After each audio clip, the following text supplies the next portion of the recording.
Rhododendrons dislike being grown in pots and they don't make very good plants.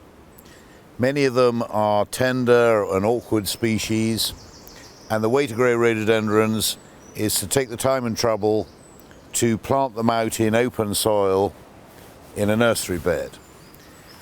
Now this may seem a rather lot of effort and rather a lot of time, but you will get much better plants with a much better root ball and much better growth if you take them from their pots, as we're doing here, plant them out in freshly dug soil and allow them to grow away for 2 or 3 years before one lifts them again and puts them in their final position in the garden.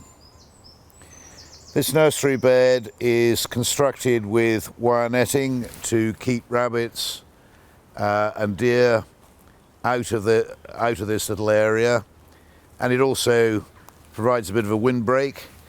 This nursery bed is in full shade, full dappled shade, which is exactly what rhododendrons like. We shouldn't therefore have to water the plants.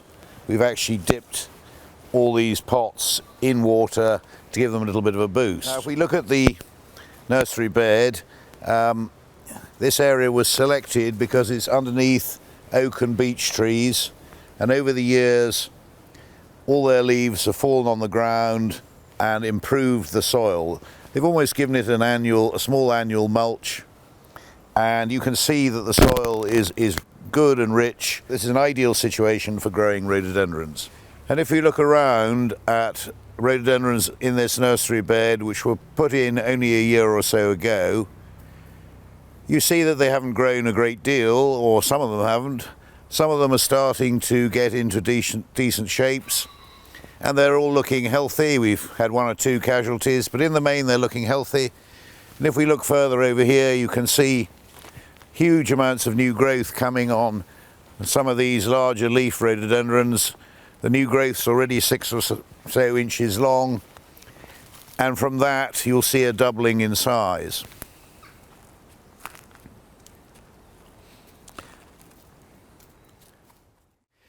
Looking here on the other side of the nursery bed, you can see plants that have been in the ground for 3 years, sometimes a little bit longer than that, and you can begin to see how they're shaping up to be of a decent size, whereby we could next spring, probably in March or early April, we could lift them carefully with a spade and take them out and plant them in the garden. No way would a rhododendron with the big leaves like that have grown like that in a pot. They just wouldn't. They'd be horrid and stunted. Grown out here in the nursery bed, they're making proper plants, properly branched plants of a good shape, and next year we'll deal with them. So we're now going to Jamie's going to now finalise planting out the last few of these rhododendrons in this bed. When we dug it over, we added a lot of granular fertiliser, and we used Vitex Q4, which is the best general fertiliser for this sort of job. And it gives the plants a bit of a boost when they start to get their roots out from the pot into the ground properly.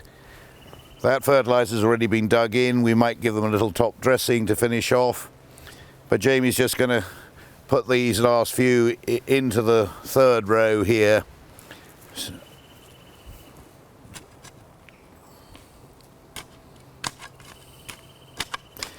So just making sure that there are no roots and that the soil is loose enough so that this rhododendron, which is basically a surface rooting plant, they don't have any deep roots, so they need a soft soil to be able to get their roots out into the ground and grow on into a decent shape and size, as we very much hope.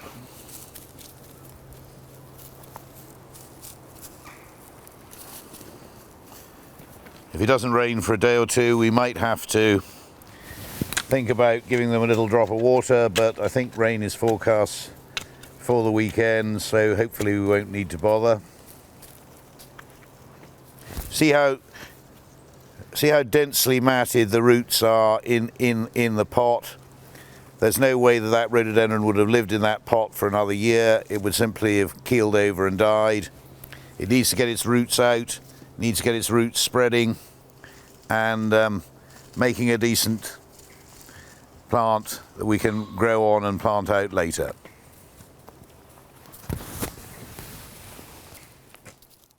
And one more thing before we finish up. It's no good leaving an old plastic label from the nursery or from the supplier on the plant. By the time this plant is ready to plant out, that plastic will have disappeared and blown away. So we need to get a proper scratch label attached to the plant. You scratch these on with a sharp pointed thing, and in 3 years' time, when we've all forgotten exactly what we planted where, they've all got proper labels and we'll know what we're doing. And actually we thought we would do the watering regardless of whether it's going to rain,